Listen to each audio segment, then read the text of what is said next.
instant, ils ont partagé le monde, rien n'est plus tard. Benvinguts i benvingudes al podcast La Flama Roja. Avui fem una edició especial perquè recentment hi ha hagut un cas greu, un cas que afecta una persona de Badalona que ha estat deportat de manera sense previ avís i que a més era una persona que havia estat allotjat al B9.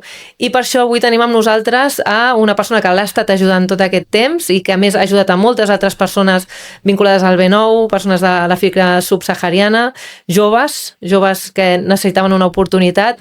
Ella és metgessa, que està jubilada, és badalonina i és la Àngela Valeiras, que molta gent la coneixerà també perquè es va fer conegut el seu cas per haver acollit a diferents persones a casa seva, i ella ens explicarà avui la realitat d'aquestes persones, de com han vingut aquí, com han viscut aquí, quines discriminacions i injustícies han patit, i combatre aquests discursos d'extrema dreta, aquests discursos de criminalització i racisme que desgraciadament estem veient i que s'estan dient moltes mentides en relació a aquestes persones, i per això avui som aquí per combatre aquests discursos d'odi.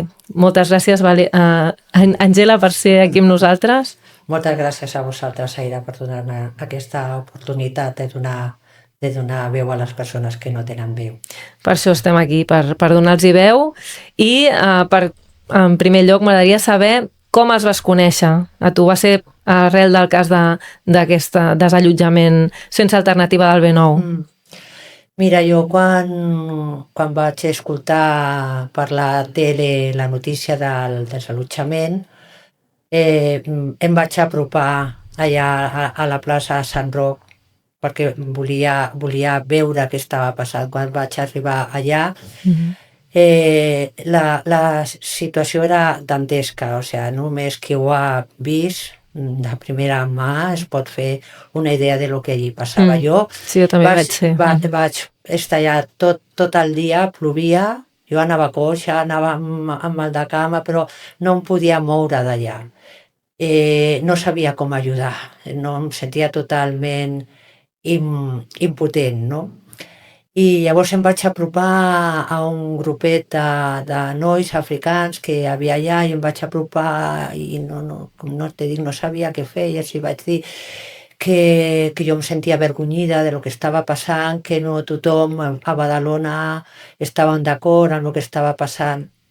Llavors es va apropar un noi, un home africà també, i em va assenyalar a un d'ells, sí, molt jove, i em va dir: mira, tens que ajudar aquest noi, és molt jove, acaba d'arribar, és molt bona persona, no té a ningú, no té experiència, no sap què fer, ajuda'l. I jo dic, però què puc fer jo? Jo no tenia... I inclús em va dir, no?, que em va sorprendre, perquè em va dir: aquests nois necessiten una veu blanca que parli per ells, no? Que els hi doni veu. Jo dic, però jo què puc fer? Que els guiï, no? Què és el que poden fer aquí? Que es puguin ajudar en algun sentit. I que s'hi doni veu, i que s'hi doni veu, no? Jo em sentia molt impotent, però hi vaig estar tot el dia. Quan se feia de nit i seguia plovent, llavors em vaig trobar ja a una amiga, la Gemma, i vam dir què fem, i vam anar a un súper i vam anar a comprar plàstics, era l'única cosa que ens acudia perquè poguessin tapar una miqueta a mida de la plaça. Quan vam arribar ja era de nit, i ens vam apropar amb el cotxe i amb els plàstics, em vaig trobar moltes cares com molt desesperades. Jo vaig veure molta desesperació i moltes mans que s'apropaven, i entre tots en segon terme vaig veure aquest noi jove que m'havien dit pel matí que el tenia que ajudar, i llavors no m'ho vaig pensar i li vaig dir: vols entrar al meu cotxe? I li vaig repetir 2 vegades perquè es va quedar molt aturat ell també, no? I dubtós, i dic: vols? I va entrar, va dir sí, va entrar, i després es va apropar amb mi entre tots ells, un altre amb una mà ferida, em va ensenyar la mà, i jo, clar, com a metgessa no podia quedar indiferent, no? Llavors li vaig dir: vine a casa, vine al cotxe, amb la idea de portar-li a l'hospital. Quan vam arribar al CUAP, el cobraven 120 euros per la visita, i llavors vaig dir no.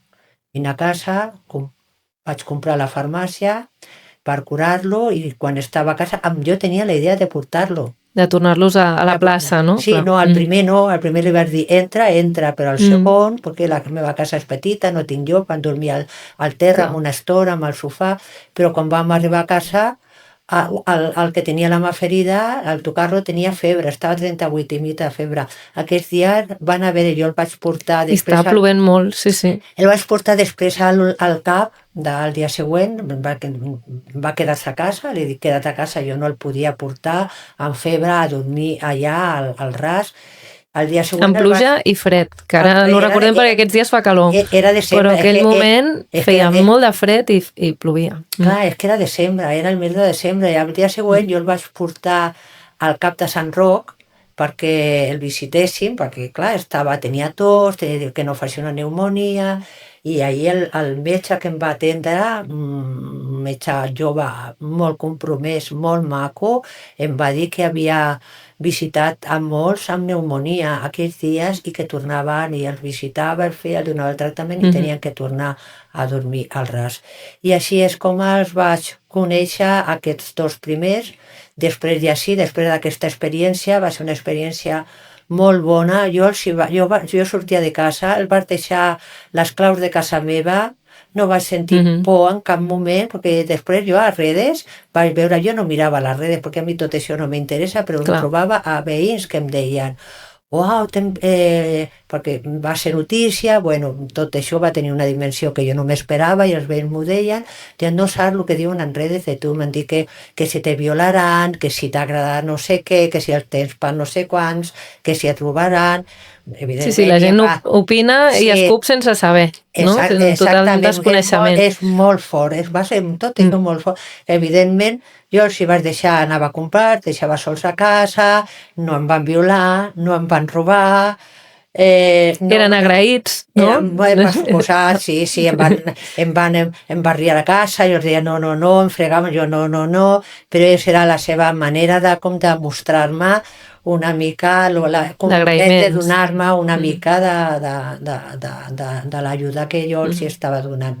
Clar, i un d'ells, sé pel que hem vist als mitjans i pel que ens heu explicat, era pescador, que és molt típic en senegalesos, i va venir aquí perquè els hi faltava feina, justament perquè hi ha un acord entre el govern espanyol i senegalès perquè els espanyols puguem anar a pescar en les seves aigües i hem deixat sense feina a senegalesos i ja estan en la misèria i a més també hi ha un acord perquè no puguin venir fàcilment tot i haver-los deixat en la misèria, no? I ell és un dels casos, com molts altres, en conec alguns més, que per unes lleis injustes que ens afavoreixen al nostre país i els perjudiquen amb ells, doncs acaben venint aquí demanant asil i buscant feina, no venint a robar, no venint a buscar problemes, sinó venien justament a treballar. Clar, aquí podria dir tantes coses que no sé per on començar. En quan venir a treballar ells, tot el temps ens repetien nosaltres hem vingut aquí a treballar per ajudar la nostra família. Nosaltres el que volem és treballar. No hem vingut aquí a fer tonteries, m'ho dèiem amb aquestes paraules. No hem vingut aquí per tonteries. No vens amb caiuco fins aquí per fer què? Per robar. És que no té cap mena de sentit. És així. Hem vingut a treballar. Ells em deien el nostre país és molt ric, té or, té diamants, en recursos naturals, té potassa, i som un dels països més pobres que n'hi ha. I això és fruit, això ens oblidem, però tot això és fruit de la colonització. Encara Senegal està sota la colonització francesa. O sigui, jo em quedo sorpresa de les coses que a poc m'he anat enterant del nivell encara de colonització econòmica que està sotmès Senegal. Però un dels meus amics era pescador, com molt bé dius, i ell era capità d'un vaixell, no era seu, era d'una empresa, treballava per una empresa, però ell era capità, un bon capità, li agradava molt a la seva feina, ell em deia com contractava nois del carrer, nois que estaven perduts pel carrer, Imagina. i jo els donava una feina perquè poguessin portar diners a la seva família, però clar, va haver un moment, com ben has explicat, que cada vegada n'hi ha menys pesca.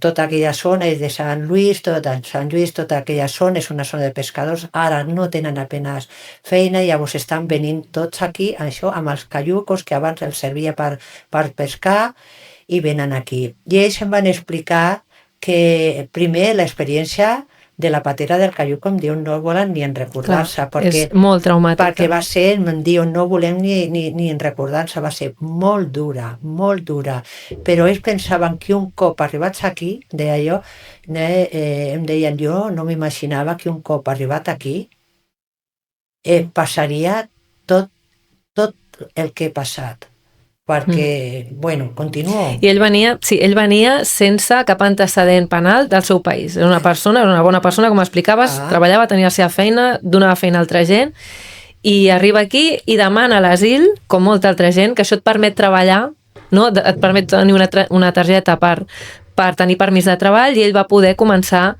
durant uns mesos a treballar. Sí, ell té perquè m'ho va ensenyar, la vida laboral. Ell va estar treballant de cuiner aquí a Barcelona i tenia la targeta vermella que li diuen, i clar, és un any. Va estar treballant 6 mesos. Quan ell feia una substitució. A la feina li van dir, quan hi hagi més feina et trucaré, em diu, no puc esperar, perquè clar, tinc només 6 mesos, tinc que treballar. Es va anar a Andalusia i allà va estar treballant a l'Oliva. Però li van dir que li cotitzarien, i després, a l'hora de la veritat, resulta que no li van cotitzar la Seguretat Social. I aquest és un tema, perquè aquest és un tema de l'explotació, tan gran que estan patint, clar, treballant en negre, però ell li van dir que li cotitzarien. Resulta que no li van cotitzar, i es va trobar que va passar l'any i es va quedar sense possibilitat de treballar. Ell, aquest amic en particular, cada cas és diferent, perquè cada cas he estat en contacte amb molts, cada cas és diferent, però aquest cas en concret que estem parlant, que és el que ha sigut deportat, va recórrer tota la costa fins a Blanes i més amunt, buscant feina de lo que ell sap fer, que és pescador, no va trobar res. Un dels seus somnis em va dir, era aquí, poder fer una formació, perquè el treballador social aquí li va dir que li podia ajudar a fer una formació amb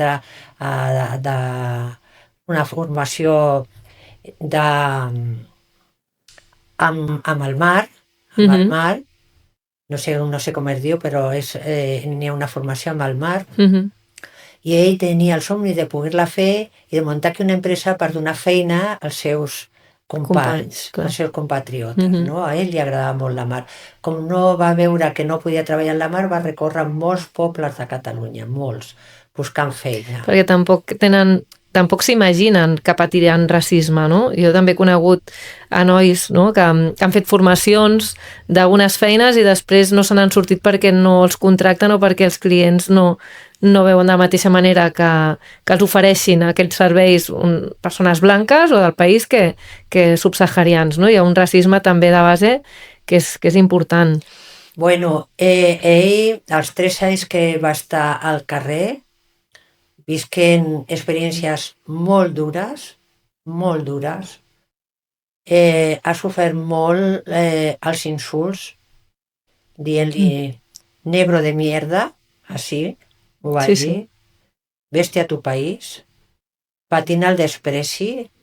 Això és una ferida, el no tenir per menjar, el no poder treballar, el voler treballar i no tenir cap possibilitat. Sí, perquè després se li va denegar el permís de treball, perquè la majoria de peticions d'asil són denegades, perquè Senegal no és un país que estigui en conflicte, en guerra, i per tant també hi ha com un acord, no?, entre països on el més fàcil és que a un senegalès se li denegui l'asil i tot i voler venir a treballar no tenen permís de treball, no? I això, la conseqüència va ser la d'estar, si no ho recordo malament, 3 anys vivint al carrer. 3 anys buscant feina a tot arreu, ell no es va rendir mai de buscar feina i últimament, darrerament, el que estava fent ja, desesperat, ja no veia sortida, era recollir ferralla, perquè veiem Badalona tota plena de nois subsaharians recollint ferralla. Això també contradiu el discurs d'Albiol i el discurs de l'extrema dreta de que han venido a robar o que no, han vingut a treballar i és la vostra llei, la llei que vosaltres defenseu d'estrangeria que impedeix que aquesta gent tingui dret a treballar. I seguint amb el racisme, mira, jo he tingut ara 10 dies a casa a un noi de Senegal, 23 anys, un dels que jo vaig estar acompanyant quan el desallotjament del B9 i que va ser després acollit en un albergue que estava pagant la Generalitat. El 30 d'abril la Generalitat va deixar de pagar i es va trobar al carrer un noi que té un contracte fixe de treball, m'ho va ensenyar, jo no parlo d'orelles, parlo amb coneixement de causa, no? M'ho va ensenyar amb una bona nòmina, s'aixecava cada dia a les 5 de la matinada per anar a treballar picant, tot el dia picant metall, i estava en el B9 perquè no trobava on dormir. Tenien un contracte fixe. Quan la Generalitat va deixar de pagar a l'Albert, que estava a Barcelona, a Sants, a les 11 de la nit se'n va presentar a casa, em va trucar a casa. Venia fet caldo, s'havia aixecat a les 5 de la matinada a treballar. Amb una motxileta que pesava ahir amb tota la seva vida en una petita motxilla. Venia avergonyit y yo le decía, pero no estás bien, ¿qué te pasa? No, estoy muy cansado, mami, me decía, muy cansado, aquí al sofá. ¿Qué tenía que fer? Deixar-lo al carrer? No podia deixar-lo al carrer, va estar dormint 10 dies, es quedava després, em vaig enterar que no trucava a casa fins les 10 de la nit i es quedava en un parc al costat de casa meva, ho va dir al final per no molestar-me. I a les 5 de la matinada marxava. Necessitava dormir. Venia esgotat i tenia una nòmina. I durant aquests dies jo vaig remoure cel i terra, ell també, i a la fi vam aconseguir ell, perquè jo tot el que vaig moure aquí a Càritas, Fundació, tot arreu, no va haver-hi manera de trobar, perquè hem de trobar-li un lloc, ni una habitació, i llavors ell està amb uns companys fora de Barcelona, ha tingut que marxar fora de Barcelona, i això vol dir que a més els condenem a guetos, perquè no poden integrar-se tenint una feina, tenint un tracte, tenint tots els seus papers de regularització presentats, tenint el dret com qualsevol persona a treballar i tenir una vida digna, els condenem a viure en guetos perquè no els obrim la porta. I t'ha dit, un noi fantàstic, no? Perquè no em va voler invadir en cap moment. I això és el racisme immobiliari. I estava en el B9 per això. Hi ha un problema de racisme immobiliari i hi ha un problema d'habitatge, d'accés a l'habitatge, que fa que les persones que tenen feines més precàries o que estan en una situació o que més pateixen el racisme immobiliari i estan totalment excloses del mercat de l'habitatge. I el problema i la culpa és dels especuladors, la culpa és també dels polítics que permeten que l'habitatge sigui una especulació i que cada cop sigui més car, perquè ha arribat un punt que ni les classes mitges es poden permetre un habitatge, no? Llavors, si una persona dorm al carrer i està temps dormint al carrer, es va degradant, no? Està en una situació que és molt més difícil després recuperar-se. I m'agradaria saber, davant de totes les persones també, de Xavier García Albiol i totes les persones a les xarxes que diuen tráetelos a tu casa, llévatelos a tu casa, no? Quan tu que ho has fet, què els hi diries? Bueno, jo diria simplement que es posessin per un moment amb la pell d'aquestes persones, perquè a la fi són persones, no negres, marroquins, són persones, i aquestes persones tenen les mateixes necessitats, els mateixos desitjos de formar una família, de treballar, de tenir una vida digna, de ser mirats amb respecte com a persones que qualsevol de nosaltres, qualsevol. I llavors es diria que darrere de cada una d'aquestes persones n'hi ha una història i que és molt fàcil parlar des del despatx, des del sofà de casa d'un, sin conèixer, sin entrar en contacte realment el que és les històries d'aquestes persones. I que es posessin en el seu lloc i que s'imaginessin, jo això li he contestat ja al senyor García Albiol, perquè em sento molt indignada quan escolto certes coses, que es posin un moment. Recorda què va dir. Sí, que aquest amic meu va ser expulsat perquè l'havia fet molt... La devia d'haver fet molt grossa i que devia d'haver tingut un tràfic de drogues, i aquest noi ni fumava, ni bevia, ni es drogava. Va tenir la fortalesa de no caure en res de tot això, perquè clar, molta gent cau. És molt habitual, molta gent cau, i ell m'ho va dir, va tenir moments de molta desesperació. Llavors jo els diria, no 3 anys, 3 mesos, sent negres, no tenim família, en una cultura que desconeixen, perquè és una cultura que desconeixen, amb totes les portes per treballar tancades i a sobre rebent el despreci de la gent ben pensant, entre moltes cometes. Saps? I entre la gent, jo diria, molt ignorant, perquè es parla sense saber. Jo el que parlo de lo que sé. No parlo d'escoltar, no parlo de llegir, no parlo de lo que diuen ni uns ni altres. Parlo de l'experiència. I és molt fàcil parlar sense saber. Jo sempre dic que la ignorància és molt atrevida. I per això li vas contestar a García Albiol que ell no aguantaria ni 3 mesos en la situació que estava aquest noi, sigui en negre, al carrer. Sí, no li vaig dir si ell aguantaria. Jo no sé si ell aguantaria o no. El que jo li vaig dir, que ell i tots els que l'aplaudeixin, que si s'havien aturat a reflexionar. Què farien? Bueno, això ho dic jo, que no aguantarien. En aquesta vida. Jo no sé, jo no soc què, però jo te dic, jo no parlo de lo que no sé, jo no sé el que ells farien. Jo dic si ells s'han fet aquesta reflexió, perquè jo sí que me la faig. I el que també li vaig dir, que jo me la faig perquè jo no tinc res a guanyar ni a perdre, perquè jo no ni em presentaré a política ni tinc cap mena d'interès darrere. I n'hi ha alguns que sí que parlen perquè tenen interessos darrere, no? I clar, i a mi em sap molt de greu que per uns quants vots es jugui d'aquesta manera en la vida de la gent, perquè dic, són persones, no són... No, i perdó que digui això, no? Però és que em sap molt de greu de dir això, però és que aquí els gossos, que tu entens? guien millor que moltes persones. I tenim un refugi per gats, que a mi em sembla molt bé, perquè jo sóc animalista, i em sembla molt bé, té que haver-hi un refugi per gats, té que haver espais per gossos, però no n'hi ha dret que no n'hi hagi espai per persones i un refugi per persones.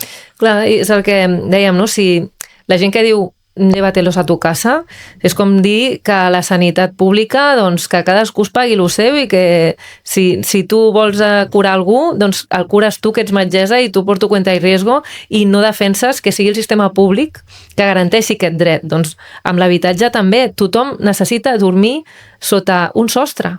Encara que sigui un sostre molt humil, encara que sigui en espais compartits, encara que sigui d'una manera que no és la que tu voldries, perquè cadascú per prosperar, doncs evidentment anirà millorant la seva situació econòmica, social, com fa tothom. Però un mínim, un alberg de persones sense llar que va tancar aquest govern, un mínim d'un espai adaptat per persones que no hagin d'estar al carrer a la intempèrie, que això no és bo per ningú a la nostra societat, doncs aquestes persones el que estan demostrant és la deshumanització total, l'egoisme total, i que això sembli que és normal i que això estigui també presidit per l'alcalde de la nostra ciutat. Aquest tipus d'afirmacions deshumanitzadores, cruels i egoistes. És molt terrible tota aquesta situació que estem vivint, no? Jo sempre dic que tenim que aturar-nos una mica això, a reflexionar, simplement a reflexionar, no? Perquè ens deixem portar molt ara per 4 eslògans que diuen per la tele, i aturar-se una mica a reflexionar quin tipus de societat volem i cap a on volem anar. Perquè a més ningú està lliure de que demà ens passi a nosaltres. Ningú està lliure, perquè mira, l'altre dia a un dels nois que vaig estar acompanyant, que també tenia feina, i ell és marroquí, i llavors tampoc li llogaven, i jo vaig estar tocant per telèfon per ell, per donar la cara, no? I trobàvem una habitació, i li llogaven una habitació, demanaven 600 euros. 600, 700 euros per una habitació. Abans, no fa tant, això es pagava per un lloguer. Exacte, sí, jo ho he viscut també. Clar, això es pagava per un lloguer. Per una habitació, clar, aquesta persona és impossible que puguin pagar 600, 700 euros. A mi quan em demanaven això, penjava, clar, no n'hi ha res més a parlar. Llavors, estem en una situació que realment és molt difícil i és molt important que prenem partit, no? Jo ho sento, no? Perquè tu ets l'Aida, jo no dic de partit polític, dic partit personal, de posicionar-nos, prendre partit de posicionar-nos. Com éssers humans, perquè jo parlo com una ciutadana, com éssers humans, no? I posicionar-nos, no? Realment, què volem per nosaltres, què volem per als nostres fills, en quin món volem que visquin els nostres fills, els nostres nets, perquè en un moment, primer perquè ells poden trobar-se també, i encara que no es trobessin, no? Jo sempre dic, si algú s'està ofegant, tu no pots parar-te, aturar-te, plantejar-te, si és blanc, si és negre, o quants diners té al compte bancari. Si algú s'està ofegant, és un gest d'humanitat primari, i si perdem aquesta humanitat tan primària, tan bàsica, tan elemental, en què ens convertirem? En IAs, en robots. O pitjor encara, sí. Saps? Sí. Que anem ahí perdent el més sentit bàsic d'empatia cap a l'altre. En societats més cruels i més deshumanitzadores, no? Clar, la llei de la selva, però mira el que passa als Estats Units, és que jo ho miro. En els Estats Units la gent es mor al carrer per milers. No tenen sanitat pública, la gent té un càncer i es mor, perquè no tenen què volem, aquest model de societat? O defensem lo públic, això, la sanitat, l'escola, o mirem, per això dic, reflexionem, mirem altres tipus de societats que no tenen el que nosaltres tenim. Per això quan tu dius prendre partit, també és prendre partit per dir, nosaltres no volem pagar més de 700 euros per un lloguer. Clar. O sigui, això no ho pateixen només les persones subsaharianes, les que venen sense papers, les que tenen, no?, que fa poc temps que estan vivint entre nosaltres, que això ho estem patint totes les persones. Cada cop paguem lloguers més alts, cada cop paguem hipoteques més difícils de tirar endavant i pagant un risc de que després et vagi bé la feina i que després no la perdis i que després no perdis el pis pel fet de que no puguis pagar la hipoteca, no? Llavors, els preus estan impossibles i això afecta a aquestes persones del B9, que per això estaven en el B9, no estaven per gust ni per delinquir, estaven per desesperació, i les persones les persones joves que es volen independitzar, les persones de la meva edat que es volen separar, o sigui, tothom té dret a independitzar-se, a viure en unes condicions mínimes, no? I per tant, prendre partit hem d'unir-nos totes aquestes persones que tenim les mateixes necessitats contra els propietaris que estan abusant a través d'un bé que no produeix res, que no és productiu, simplement són 4 parets que són necessàries per viure i que la Constitució, en teoria, ens marca que hauria de ser un dret i no un bé d'especulació. Clar, jo veient a l'Albiol que està criminalitzant constantment a qui menys té, està criminalitzant constantment a les persones que estan en una situació més precària, perquè és molt fàcil, a mi li surt gratis, perquè ell té uns advocats, es paga els millors advocats de tot l'Estat. I en canvi, a més, intenta... genera sospites de que la persona que van deportar havia tingut problemes de drogues, que és mentida, però és que a més tenim a Feijóo, el seu líder a l'estat, que té una foto amb un narcotraficant, amb el Marcial Dorado. No una foto allà passant per allà, no una foto que estan els dos junts en un iate. I això no molesta. Aquest pot arribar a ser president del govern. I aquest, el Xavier García Albiol, el defensarà. I criminalitzarà una persona que han deportat perquè ha caigut en desgràcia, una bellíssima persona que només buscava feina, a més intentant-lo acusar, dient, pues a lo mejor es que se ha dedicado a lo mejor, quan sabem que no és cert. I està sempre jugant, no?, a dir les coses a mitges perquè la gent interpreti sense saber exactament què està passant. A mi em sap molt greu veure com la gent en general, no? Cada vegada més la gent que té problemes, perquè tenim molts problemes, la societat, això, tenim molts problemes, cada vegada més ens costa, tothom ho diu, el menjar està molt car, la vida està molt cara, cada vegada ens costa més arribar a final de mes. Jo soc pensionista i cada vegada tinc que treure més coses, perquè cada vegada ens arriba menys el diner. Tinc la sort de tenir una vivenda en propietat, però clar, penso la gent que està de lloguer, és terrible, no?, la situació, això no es poden independitzar, a la vivenda està molt cara, llavors tots aquests problemes són acumulatius, no?, i la població, en lloc de mirar cap als veritables responsables d'aquesta situació, que són els fons buitrons, per exemple, la vivenda, que s'estan enriquint, però enriquint a costa de la misèria de la gent, la població cada vegada s'aboca més a culpar a qui té menys, al més pobre. I això és molt trist, veure el pobre culpant el menys pobre. En lloc de donar-se compte que cada vegada els rics cada vegada són més rics. Jo vas veient les estadístiques i jo al·lucino, els rics cada vegada són més rics. I la classe mitjana cada vegada està més empobrida. Cada vegada n'hi ha menys classe mitjana. I llavors la culpa d'això llavors és dels emigrants. No, sisplau, hem perdut el cap o què? Totalment. O sigui, no podem... Això, el que dic reflexionar, és que estem perdent el cap, estem perdent el sentit comú. Quan són part de la solució, perquè necessitem a més gent cotitzant, necessitem a gent per pagar després les pensions. I ara mateix, al contrari, no tenim un problema d'atur, tenim ocupació plena i necessitem a més gent, i la regularització el que serveix és perquè aquestes persones passin a cotitzar, passin a contribuir i, per tant, enriqueixin més el país. I això ho han fet governs de tots els colors. Ho va fer fins i tot José María Aznar. I, per tant, el Partit Popular ara està jugant a criminalitzar i a utilitzar aquests casos per dir mentides sobre persones que són víctimes d'aquest sistema, quan realment són part de la solució i, com tu deies, el problema el generen altres, no?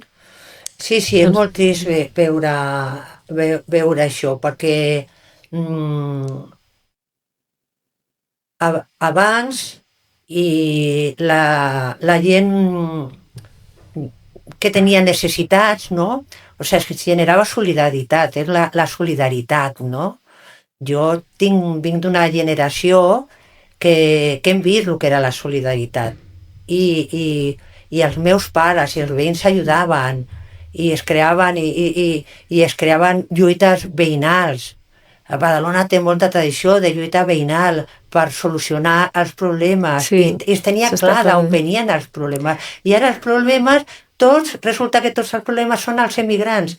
Diu, sisplau, no... Sí, justament als anys 80-90 la gent tenia més clar que els grans propietaris eren els culpables dels preus, i els preus no eren tan cars com ara. I ara, en canvi, sembla que el problema són els ocupes, no? Quan els ocupes al final són la conseqüència. I hi ha molta ocupació perquè és la conseqüència de que els pisos estan impossibles de pagar i cada cop hi ha més gent que es veu obligada a ocupar i la majoria són ocupacions pràcticament totes de grans tenidors, de bancs, de la Sareb, en fi, jo per acabar et voldria preguntar aquesta persona que desgraciadament ha sigut deportada així sense avisar i de qualsevol manera, de quina manera es va trobar al Senegal, no? Que després vas poder contactar amb ell. Sí, jo segueixo en contacte amb ell, he conegut a la mare per WhatsApp, he parlat amb ella, amb els germans. Ell va arribar a les 4 de la matinada, a les 4 de la matinada estàvem parlant per WhatsApp, va arribar a 400 quilòmetres de la seva família, de la seva casa, sense diners, sense apenas haver dinat després de 3 avions consecutius, un darrere l'altre. Va passar la resta de la nit en un banc sense poder dormir, esperant que es fessi de dia i esperant que nosaltres l'enviéssim una mica de diners per poder tornar amb la seva família i perquè no arribés a les mans buides, perquè a més la seva família, ell enviava diners, ell amb la ferralla molts dies es quedava sense dinar per poder enviar diners a la seva família. Ells tenen un sentit, el que dic sempre, de comunitat que nosaltres hem perdut o estem perdent, no hem perdut encara, o estem perdent i és molt important perquè no som éssers aïllats, no? Si perdem aquest sentit, això de solidaritat, d'empatia, de comunitat, llavors ens quedarem sols tots. En què ens convertirem, no? A mi m'apena molt, jo ho dic des de la pena, no? Dic, no, jo no vull aquest tipus de societat. I ell em deia, jo per acabar vull dir alguna cosa, no? Perquè em sembla molt important, perquè jo he parlat molt amb ell, no? Perquè tinc diversos amics que són subsaharians, amb els quals mantinc el contacte, i ell em deia un dia, va arribar aquí, no sabia llegir ni escriure, no sabia, un nivell cultural molt baix. Allí, ara la seva mare ha caigut i no tenen ni per fer-se no tenen metge, no tenen radiografia, com he dit, és un país molt pobre. Llavors, venen aquí això buscant una vida millor, no? Llavors, ell, a l'arribar aquí, ell solet va començar a aprendre a llegir, a escriure, ara sap llegir. Imagina't. Escriu malament, però escriu. Em refereixo a una persona amb molt poca cultura, però tenen aquesta saviesa natural, i clar, ella s'adonava compte i em va dir moltes coses que em va deixar molt sorpresa, no? Perquè diu, no tenen cultura però tenen saviesa, i em va dir, si una persona blanca, i jo afegeixo, si un home blanc assassina a una dona, no tots els homes blancs són assassins de dones. Ell em va dir, si un home blanc fa un delicte, no tots els homes blancs fan un delicte. Però si un home negre fa un delicte, i em va dir, perquè clar que sí, n'hi ha persones, perquè a tot arreu n'hi ha persones que fan malifetes, no? Però si un home negre fa un delicte, llavors tots els homes negres són delinqüents. I em vaig quedar impressionada perquè és així. I jo li vaig contestar, això té un nom, i el nom és racisme. I és així. I el problema està quan generalitzem. El que he dit al començament, sense conèixer les persones, sense saber el que n'hi ha darrere, la història de cada persona, sense veure a la persona i sense veure-la com a persona. Generalitzem, estem fent coses molt perilloses, i això ho van fer ja els nazis a Alemanya, i això es continua fent a altres llocs com a Israel, i això hem de tenir molt de cura, perquè això és una manera d'entrar en llocs com a societat molt perillosos. No podem generalitzar a tot un col·lectiu i deshumanitzar-lo d'aquesta manera. I justament en contra de la regularització de persones migrades també hi ha els mateixos polítics del que anem parlant en tota la conversa que diuen que allà aquí pot entrar qualsevol, que això és un coladero i s'està demostrant que no és cert, que no pots tenir antecedents penals, que tampoc pots tenir antecedents policials i que hi ha una persona concretament que ha sigut mediàtica i que ha patit la desgràcia de viure al carrer, de no tenir on rebre notificacions i de que tingui un problema per haver-se anat a dutxar a un pis ocupat d'uns amics perquè anava molt brut de molt de temps, setmanes o no sé quant de temps sense dutxar-se i que l'havien acusat d'usurpació d'aigua d'un pis de la Sareb que ni tan sols estava ocupant ell, que només va anar a dutxar-se puntualment. Per tant, com s'arriba a criminalitzar, no? I quines poques oportunitats es donen a persones que venen a contribuir, que venen a buscar una vida millor i ajudar les seves famílies i com es frivolitza, no? I per això nosaltres avui volíem aquí, amb aquesta conversa amb l'Àngela, explicar la veritat d'aquestes persones, explicar el nostre punt de vista i combatre amb aquesta criminalització, amb aquestes ganes de parlar sense saber i per construir una societat que sigui realment justa i que veiem nosaltres que les relacions entre països han de ser justes també, no podem estar explotant i colonitzant econòmicament altres països, deixar-los sense recursos, sense feina, a la misèria i després a més ser injustos també quan venen aquí a treballar i a millorar el nostre país. Així que moltíssimes gràcies per haver vingut a compartir aquest espai i esperem i creiem que cada cop també hi ha més gent que pensa com nosaltres, que hi ha més gent que no creu en alguns polítics que menteixen més que parlen i que utilitzen justament aquest odi i aquesta criminalització per guanyar vots, però no per millorar realment el nostre país i la societat, que és el que intentarem entre totes seguir fent. Doncs moltes gràcies i ens veiem a la propera. Moltíssimes gràcies, Aïda. Moltíssimes gràcies a tots. Si tu me laisses la Tchétchénie, moi je te laisse l'Arménie.